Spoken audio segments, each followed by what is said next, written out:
All right, hello everyone. This is the first episode for the pro wrestling program. My name is Kyle, and we are going to be reviewing Raw from November 6, 2023, which occurred in Pennsylvania with a sold-out crowd of over 7,000 fans that I fully admit made the show so much more enjoyable. They were cheering, they were chanting, they were booing, they were into the entire show alive, and it really made a difference. Of all the Raws that I decided to say, okay, this is the week that I want to start doing reviews for this channel, this was the perfect Raw because this was one of the better Raws that I've seen all year. I'm not saying it's perfect, far from it, but there was a lot of things right here. And if you've got a 3-hour Raw, we built towards the main event in a perfect way. Babyface versus babyface for the world title. And then we had a brawl afterwards, which we have seen numerous times before. But there's finally some consequences to this. They built up 2 Survivor Series matches. This was a really good Raw, a great Fatal Fourway. We had also a Battle Royale with the women for the women's world title. They built up a lot of things on this Raw. This was really well done. I very much enjoyed it. So let's start with the opening segment to dive into this. So we have Seth Rollins coming out as the world champion who just defended his title against Drew McIntyre on the weekend again at Crown Jewel. And this is how I like the opening segments. I like having a big star started. If we're starting off with a promo, I either want a really big match to start it off to kick things into gear, or a good promo that leads somewhere. So he comes out to congratulate Drew for their match, and also to thank Sami Zayn for preventing Damian Priest from cashing in his Money in the Bank contract. And that's how you build up a few people, because Sami comes out, and they're in the ring, and he thanks him for saving him, as Seth isn't really sure if he would have been able to beat Priest. He says, I might have been able to beat him. I might not have been able to beat him because I was vulnerable. I like that, because I don't like somebody coming out and saying, I didn't need your help. I could have won easily, Money in the Bank contract. It doesn't matter. All the challengers I'll take, rah, that kind of thing. I like that he's still saying Priest is a threat, because it built up the Money in the Bank contract that he is still a threat. He might have lost there if Priest would have cashed it in. And that's good, because Priest, since he won it, hasn't really done much. He's really been more so on decline and doesn't seem like a threat at all, to the point that, does anybody even really believe that when he does cash in, is he going to be a world champion? Is he going to be a transitional champion? We're so close to WrestleMania that I think that at this point in time, Priest doesn't have the marketability to actually be defending the world title at WrestleMania. So I think it's going to have to either be afterwards, or he's going to get thwarted again and actually lose his match when he does cash it in. That's to the point that we're at. But Seth tried to bring it back a little bit by saying that he might have lost against him. So I did like that. And then Sami goes on to explain that he didn't do it to save Seth. He did it to stop the Judgment Day as they're turning into the Bloodline 2.0. And then he says that the only title that they don't have now on Raw is the World Championship. And I'm like, why are they not talking about the Intercontinental title? Gunther is pretty much the MVP of Raw at this point in time. Over the last year, he's been putting out bangers, and every segment that he's in is almost always good. It's rarely ever bad. And he's the longest reigning Intercontinental champion, not just of the modern era, of the entire existence of the Intercontinental title. Why would you not mention it here? Why would you say the only title that they don't have is just the world title that you have? No, they don't have the Raw, the women's tag team champions. I mean, that's just a joke at this point in time. But the Intercontinental Championship is by far almost more prestigious than the world title on Raw at the moment, because of Gunther. He surpassed 500 days. He beat the Honky Tonk Man's record. That's my only gripe with this. But outside of that, the rest of the promo was good. I like that. Then Seth said that because that you helped me out, I want to reward you by giving you a chance, a world title opportunity, and you can have it at any point that you want. Sami goes then to say that I don't want to fight you when you're not 100%. And then Seth goes on to say, I understand what you're saying, but Sami, are you even at 100%? Which Sami obviously isn't. And he says, but it doesn't matter because guys like you and me, even though we're not at 100%, we give 100% in the ring. This was a great opening segment with two baby faces being elevated by each other, by what they're saying. And because Seth Rollins, for the last little while, we've really been talking about his back, how he's not at 100%. It's what they're talking about every week, essentially. And he says that it doesn't matter because nobody really is at 100%. So even though it's a big thing and I have a bad back, nobody is, but I'm still going to give it just like Sami Zayn is. So Sami finally accepts, and he says that they're going to have the main event tonight as a world title. And Sami even said that, I appreciate that because I know how hard it is to get a world title opportunity. It was beautifully done. This is exactly what you want. You built up two people. You even elevated the Money in the Bank a little bit by saying that Priest is still a little bit of a threat. Well done. Then we had a short segment afterwards with the Judgment Day. What I liked about this was the only time in a backstage segment that we had the Judgment Day outside of Ripley on her own and the tag match that we had. We didn't have any other promos, no other backstage segments with the Judgment Day, which makes it a lot better because I really feel that the Judgment Day has taken over Raw way too much. And the other thing too is that they're feuding with the same people over and over again. At the beginning it was Sami and Kevin Owens. Finally, Kevin Owens is now on SmackDown. Thank God he's over there. And that's the other thing too. I don't really want to see Kevin Owens over there. I'd rather him with Sami. And even if they're not going for the tag titles, you could have still had Sami going in, saving Seth from the Money in the Bank contract cash-in at Crown Jewel, and had Kevin Owens just being distracted or being injured at the time at Crown Jewel or something, so that's why he wasn't there. And you could have still had this play out as it did without Kevin Owens necessarily being part of the storyline. I just want to see them as a tag team because we finally got them back. They main evented WrestleMania, and now they've already taken them away. But it's because they've been fighting the Judgment Day forever. And so has Seth, so has Cody, so has Jay. It's the same thing week after week after week. And the Judgment Day are not, outside of Ripley and Dom to an extent, because I do like Dom. He gets a crazy amount of heat. But Priest and Finn kind of bore me to the point where I'm now more in, and I never thought I would say this, I'm more into J.D. McDonough than listening to Priest and Finn Balor again. I just feel like their stock has gone so low because they've been overplayed too much, and the booking of them has just been atrocious as well. Like they don't seem like threats at this point in time at all. I feel like Dom is a bigger threat because he might sneakily win a match at some point in time as opposed to the other two. So having less of them, especially in promos, I think was a definitely a good choice here. So that was the only part that they had where they had a backstage promo. Then they had a match against the New Day. That's new. We haven't really seen that I can think of. We might have maybe, I don't think we've seen that yet. I don't think we have because Kofi was injured for a really long time. So I don't think that we did see this yet. Either way, it felt fresh because it wasn't the other guys. Good little match. We only saw about 6 minutes, I would say, actually on TV. And it was very high paced, which you should do if you're going to be doing only a 6-minute match. I wish it could have gone a little bit longer because I think they could have built it up a little bit more.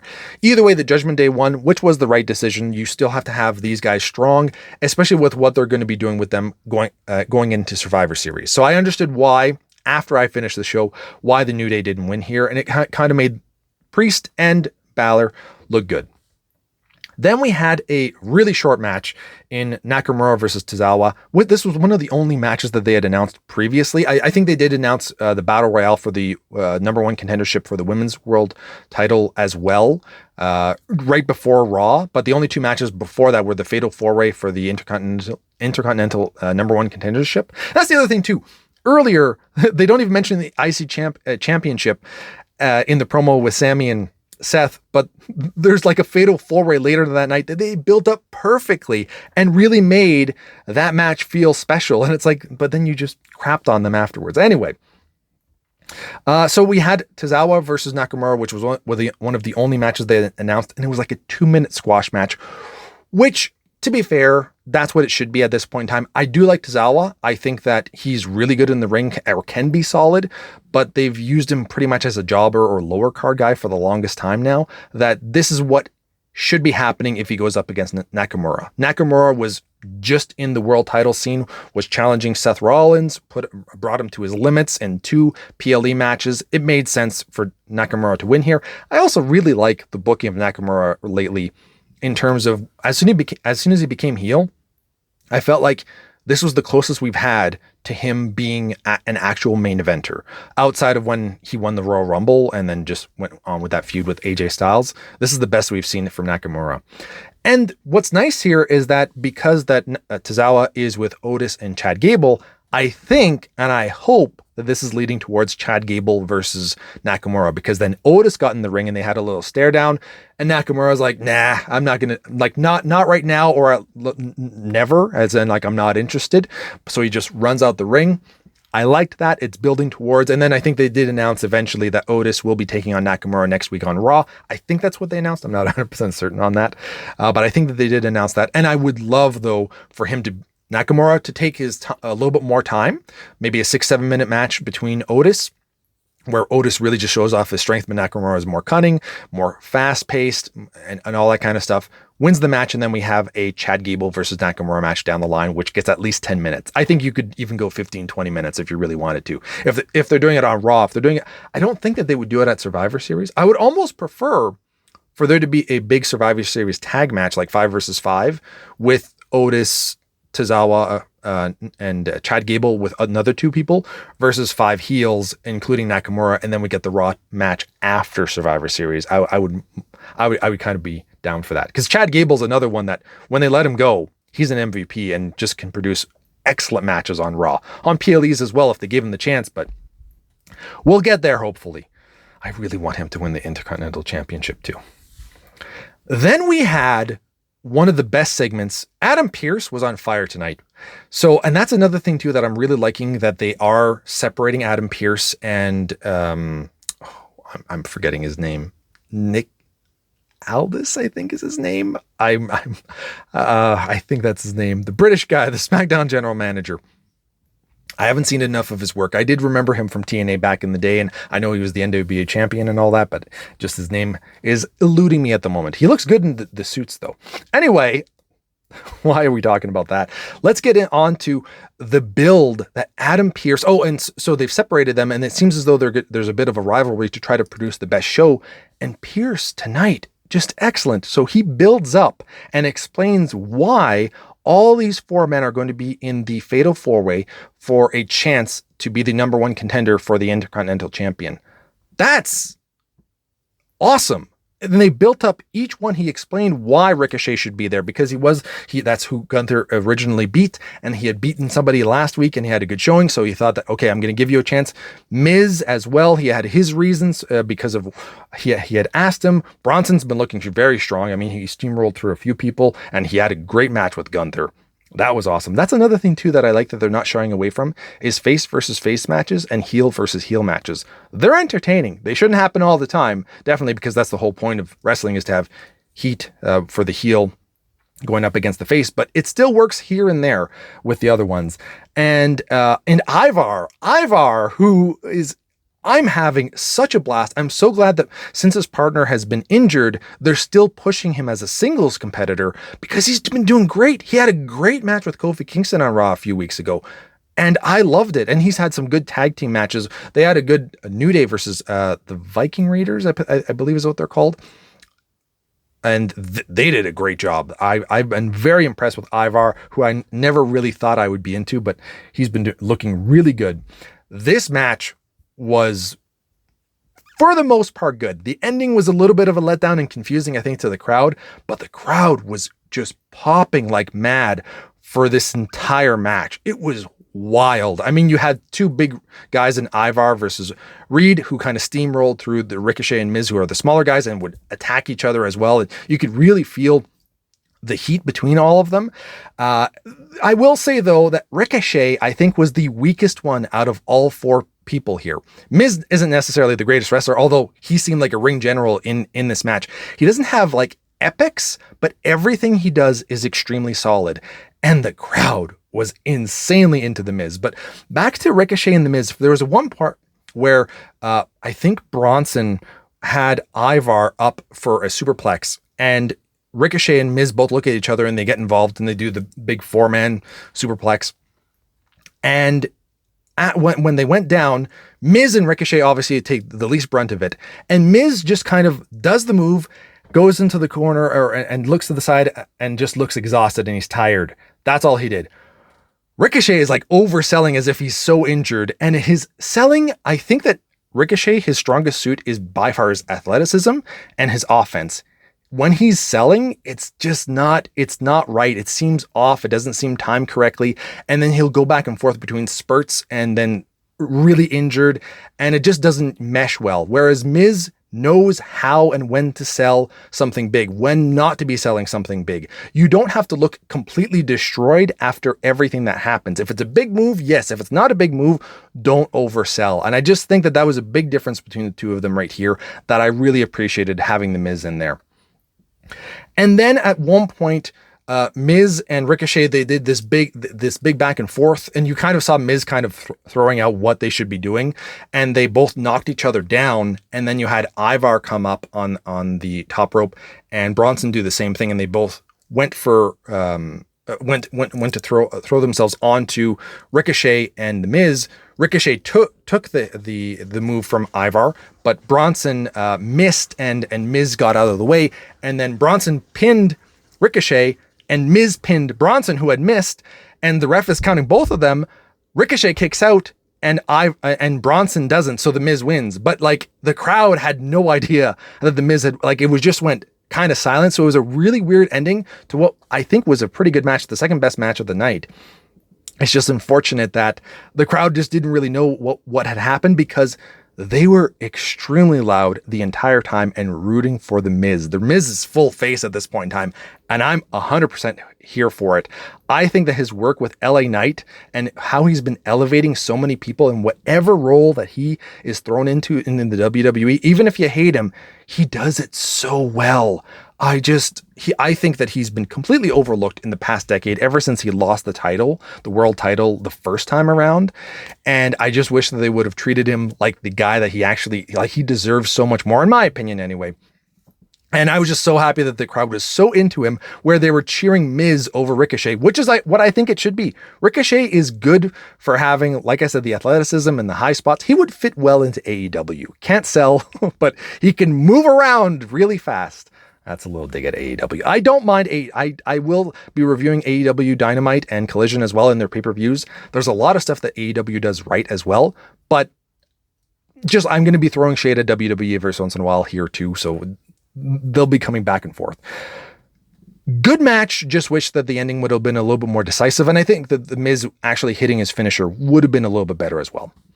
All right, and then we had Ivar attacking the Miz afterwards, because he lost because that Miz, pinned at the same time, and the Miz actually got the win. I liked that. Whereas the crowd, didn't really know what had happened. Afterwards, once they showed the replay and then had Ivar attack him, that made sense. I'm looking forward to this, because I think that we could have Miz versus Ivar in a singles match before we have Gunther versus Miz. And I would hope as well that we have Miz versus Gunther at Survivor Series, because I want the Intercontinental Championship on a PLE again, and I don't want them to have a Raw match. I want the PLE to have the IC title match on there. Gunther deserves it because he wasn't at Crown Jewel. Have that there, and you're going to be guaranteed a good match. I mean, against the Miz, it's not going to be necessarily the greatest, but I think that with the crowd clearly behind him and the promo work and him having a good match against Ivar, because it's possible. Of all things, Ivar is is a solid guy to go up against. It's wild but he's becoming one of my boys. So I was very happy with that.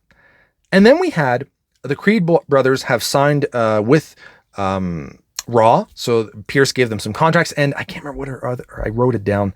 The girl that's with her. I don't know them at all, other than their match that they had against Alpha Academy last week, which was really good. Ivy Nile, I believe is her name. So she gets signed along with the Creed brothers. Creed brothers had a great showing against the Alpha Academy last week. But when I was watching it, I was like, okay, I can understand why they were not brought on the main roster yet. And I felt like that was just like a tryout, because I still felt that their match that they had, while it was good, still felt like both of them, more so the bigger guy, Not the taller one, like just the thicker boy. He didn't have the timing was off a little bit, and it just felt like, okay, it might have just been nerves because they actually ended up having a match later tonight, and it looked a little bit smoother and a little bit crisper. So maybe it might have just been that it was their first time on the main roster and they were a little bit more nervous, and that could be why they didn't do their moves weren't as crisp last week. But either way, they've got I was really impressed with them last week, and I was really happy to see that they did get some contracts, because I do think that having these new guys who I'd never seen before really amped up Raw last week, and this week I was more into it with the new faces, and that isn't always what happens. Sometimes they have somebody and like, that guy doesn't look like they have any charisma, and they're not good in the ring, and I'm like, and they're gonna waste time trying to build this person up that it will eventually be released in 2 years from now. I generally don't like new faces. I don't like change, but this, when they're good in the ring, I very much enjoyed it. So then DIY show up and they say that they want to have a match together. So they decide to have a match together. Once again, it was a shorter enough match, only about 6 minutes. They had more time to show their skills last week against Alpha Academy. And the crowd was relatively quiet. And I think Gargano and the taller Creed brother, I'll eventually learn their names. The taller Creed brother were wrestling. And what I like is that they have amateur backgrounds. So they're actually wrestling and grappling. And they did it last week too. I think it was him, the taller Creed brother versus Chad. They started off the match like that. And I love that kind of stuff. I wish that they would kind of have that more every so once in a while within matches. They were a lot hotter in the crowd last week, which was weird because they were just quiet here. But that could also be DIY, specifically Gargano. I don't think that the crowd really reacts to him as much as the WWE would like for them to. I think that in NXT, he was getting a lot of crowd praise, but he was also with Ciampa. And Ciampa, I think the crowd can really get behind, especially with the match that he had with Gunther from a few weeks back, which was excellent as well. I think that Ciampa is by far a better singles competitor than Gargano is, but I am happy that they're both together because, for one, they look good together in the ring. They have nice gear that works, so it's an actual strong tag team division that we're getting here, and that's wild. WWE is kind of pushing tag team wrestling. I'm loving it. I'm all here for that because I love tag team wrestling when it's done correctly, and that's, I think, what they're starting to do is build up a strong tag team. We just had the Judgment Day versus New Day. We have DIY versus Creed Brothers. Then we have also Imperium. We have technically Jay and Cody together. Although I don't think that's going to be something that necessarily lasts, but eventually the Viking Raiders are going to join together again. There's a lot of good stuff here. So, where were we? So they had the match, and the Gargano lost because what's his name? The Imperium guy. I know his name. I wrote it down. Ludwig. Yeah, Kaiser. Ludwig Kaiser showed up, kicked Gargano in the face. He went down, and then the Creed brothers were able to do their finisher, get the win. Creed brothers are looking strong, which is nice. DIY doesn't look weak because they got interfered with from the Imperium. I like this. I'm looking forward to seeing more of this down the line. Oh, and yeah. Okay. No, that was it. That was it. So then we have some recaps, and normally I hate the recaps when they show what happened before, but what they did is they showed Sami versus Roman from the Elimination Chamber in Montreal from earlier this year, his big WWE title match. And this worked really well to build up Sami for this main event tonight. That was a perfect way. You're showing Roman, who is the longest reigning champion of the modern era, going toe-to-toe with Sami to the point that he needed some interference to win. That was great. And then we had Sami and Jay talking backstage afterwards, and Sami says, I don't want to focus on that. He's such a good babyface. Like he's an excellent heel as well. His time with the Bloodline was excellent, although he was arguably like a tweener at the time. But either way, I really like how good Sami is, that he just says, that's the past, water under the bridge. Let's just focus on our friendship now, where we are at now. I'm going into a world title match, and he's pumping up Jay because they're going to be going up against the Judgment Day next week for the tag titles with Cody. And Jay's like, next week we might all be champions. And I just really like the brotherhood that they formed, because I think that was the strongest part of the Bloodline. Like, Bloodline for me wasn't really interesting until Sami joined, and then it was Jay and him, and then it ended really with Montreal, which I loved. And I even to a degree, I think even Cody versus Roman at WrestleMania with Sami and Kevin kind of joining sides. That was the best part of the bloodline by far. So I'm really happy that they're still continuing to be friends here. Then we had, so love that they built it up again. Okay, and then we had a little segment with Becky building up the idea of Ripley versus the Man, which I think will be at WrestleMania. And I was like, I don't think she's winning here. They showed Nia, and I was like, okay, well, Nia is clearly going to be the one to eliminate her. Wasn't the case later on, but that's I thought what was going to happen. And I like that they talked to each other, and that Nia's like, the last time that we were together, I broke your face. And then Becky said, yeah, it's funny that after that, I went on to main event WrestleMania and you got fired. that was well done. I kind of enjoyed that part. Then we had Chelsea Green and Piper in the background. These two really need to defend their titles. Like the whole point of why Sasha Banks left was because that they had nothing for her and the women's tag titles. Defend them. Like, you have two people that are constantly shown. Just defend them once in a while. It doesn't even need to be on a PLE. I understand that, but have them, defend them, please. It's crazy how when we get to the Battle Royale, how many women we have on the Raw roster at this point in time. And some of them are in tag teams. Please put them into tag matches. Chelsea and Green and Piper can win. I'm fine with that. I don't really care, because Chelsea Green, I think, is doing really good work. She's good on the mic. She's good in the backstage segments. I enjoy that. And then they had Shayna and Starks come out. They're not the greatest on the mic, so it's better for them to be in backstage segments. But Green is just doing a great job. I just wish that she would defend the tag titles. Then we have the Battle Royale for the number one contendership to Ripley's world title that will happen at Survivor Series. Love that they're building up Survivor Series right away, right after the Crown Jewel PLE. So Becky Lynch so everybody's coming out, then Becky Lynch comes out, and she gets attacked by Xia Li. Pierce comes out, and he says, you're out of the match. Great thing for him. Loved that he showed up, and he said, no, we're not taking this. You're not in the match. It really showed that she's a threat, and that you're not just having a GM that just allows anything, because it seems like he's at his boiling point, and we'll get more to that later on. So I liked that. Then we had the match, and it was, it's a battle royale, but crazy amount of how many women are actually on the Raw roster. Just wild to see all of them here. I think that the best standouts for this match were Chance, who was doing some great stuff with her tag team partner as well. She just looked like a really solid underdog babyface because she's so small. Loved that. I definitely want to see more of that going on in the future. And Ivy Nile, who I have never really seen before other than last week, finally got to see her wrestle. And she's built correctly for this, and she did a great job in here. She was a standout by far. And the Nikki Cross, what is that? Like, we had a funny moment, I think, between Raquel and Nia where they kind of just met in the middle and had a stare down with Nikki between them, and they kind of looked at her. And I was like, kind of funny, kind of cringe at the same time. I've never liked Nikki Cross, so I don't know where this is going. I don't know if WWE knows where this is going, but it's not that entertaining. They just throw her out, which was good. Then we also had at one point Starks, Raquel, near the end of the match, Starks, Raquel, and Shayna all working together to take out Nia after Nia was trying to eliminate Ivy. So the three of them took her out. Nia was pissed. Ivy was still on the outside of the ropes, so she just went and grabbed her. Well done to get some more heat. Also, it makes Ivy look strong because she got eliminated by somebody that wasn't part of it anymore, who shouldn't have been a threat, and she was on the outside. It kind of keeps her looking strong.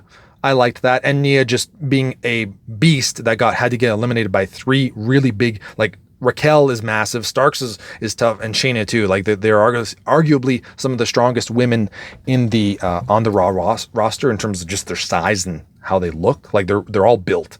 So I liked that. And when Raquel got eliminated, though, she had a little bit of a temper tantrum on the outside, and I was like, "You're a babyface, and you're massive. Why are you having a temper tantrum?" Not the greatest look. I think she could have looked frustrated, just not have a temper tantrum. You're not 2 years old. And then Starks wins. She eliminated Baszler. that was the right choice because I think that Starks, out of all the women in the 5-way that they had at Crown Jewel, was the standout of that match. She wasn't a standout necessarily in this match, but she was by far the one that was making the most sense at Crown Jewel. So I like this. It's a fresh matchup. I don't expect her to win at all, and there's nothing wrong with that. I'm okay sometimes when wrestling is like, well, it's not, we know what's going to happen, but it's the right choice at the same time. When it comes down to Becky versus Ripley at Mania, I have no idea who's going to win. That's the 50-50 match. That's the money match, not necessarily Starks versus Ripley, but what I'm hoping is that Starks will have a good showing and that it will elevate her because she had a good showing against Ripley. She's also brand new to the main roster, so there's nothing wrong with her losing to the champion here, who's been booked as a massive, strong heel, so no problems there. Afterwards, though, we did have a confrontation backstage between Starks and Ripley, and Ripley just is so incredibly better, like talking over Starks, because Starks was talking and it was like so low and you could barely hear what she was saying, and then you do hear a little bit more of what she was saying. I just think she needs more time with that. That's definitely not her strong suit. Backstage segments are the better place to do it, but you should have somebody that's kind of coaching her a little bit more so that she gets a little bit better, because she's just not used to it. It's not necessarily her fault. I don't blame her for that. It's just not her strong suit, and I just want to see more from her. I just hope that somebody is coaching her a little bit more so that she can get a little bit better on the mic. And finally, the main event, which was a great TV main event. World title on the line, 2 baby faces. It makes sense for why they're fighting each other. The crowd was alive the entire time. Like I said, this Pennsylvania crowd, man, they were on fire. I mean, when you have 7,000 people there, that's and they're making noise, it makes a difference, and this worked so well. They both went all out here for a TV main event. I feel we did get, and there was a little bit of, Sami isn't necessarily going to hit Rollins in the back. At one point he kind of gives him that one chance, like, hey, I could have, but I didn't because I'm a good guy. But then afterwards he kind of just slowly goes after his back more and more as the match goes on, which that's what he should do. A lot of his moves as well do involve going after the back and doing damage to the back, so he can't exactly not do that. At one point he goes for like the Lion Tamer, and then he turns it into a Boston Crab. Awesome stuff, really well done. The crowd's just eating it up. And then we got a roll-up ending. And on the one hand, it's like, oh, it kind of just abruptly ended, and it kind of took away a little bit of how good the match was. I still probably would give this about 3.5 stars. I really enjoyed this match, but I felt like, oh, there's just a few more minutes. They could have gone a little bit longer and really built it up, because it didn't feel like the crowd had. Sometimes they top, right? Like they're at their max, and then they kind of start to dive down if you make a match too long, but they weren't. They were still heading towards that, like the top of the mountain. They weren't there yet, and I wanted just a little bit more. But at the same time, they went for a good amount of time, and it still makes Sami look strong because he didn't get hit by a finisher and lose that way. He lost to a roll-up, shakes Seth's hand afterwards, and then the Judgment Day comes out, and it's like, oh, how many times have we seen this before? And then they're all fighting together, and then Jay comes out, big pop from the crowd.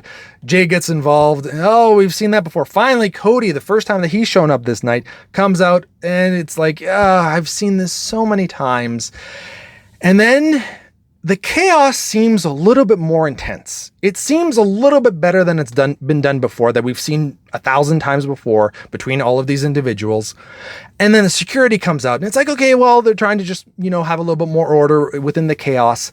And then Adam comes out, and he gets on the mic and delivers the best promo that he has ever done since joining the WWE. He was on fire.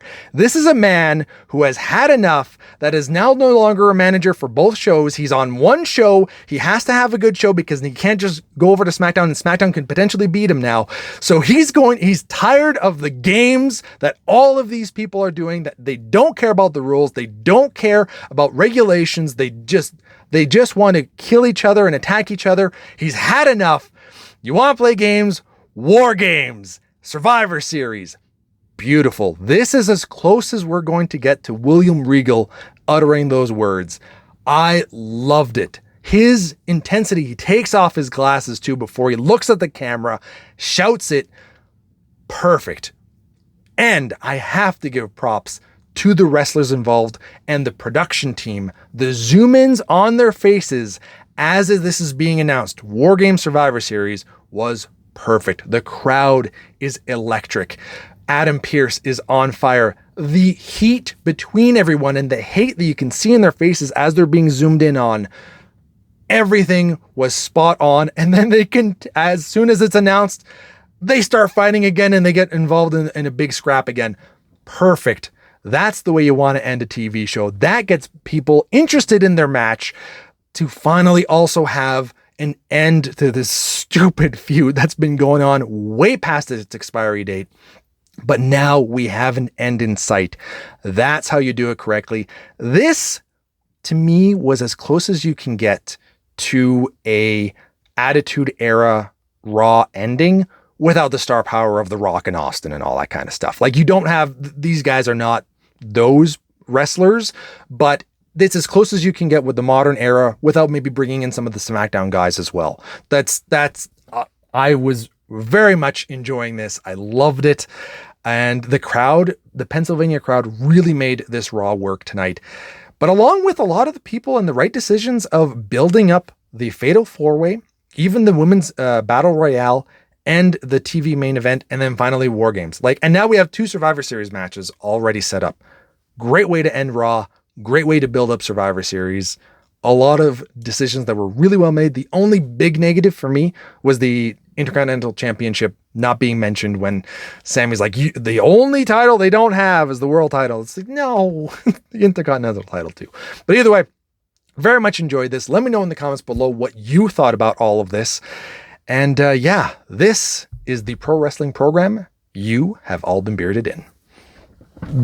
Beardage. I can't do it. I can't get that close. Normally I beardage. There we go. I can still do it.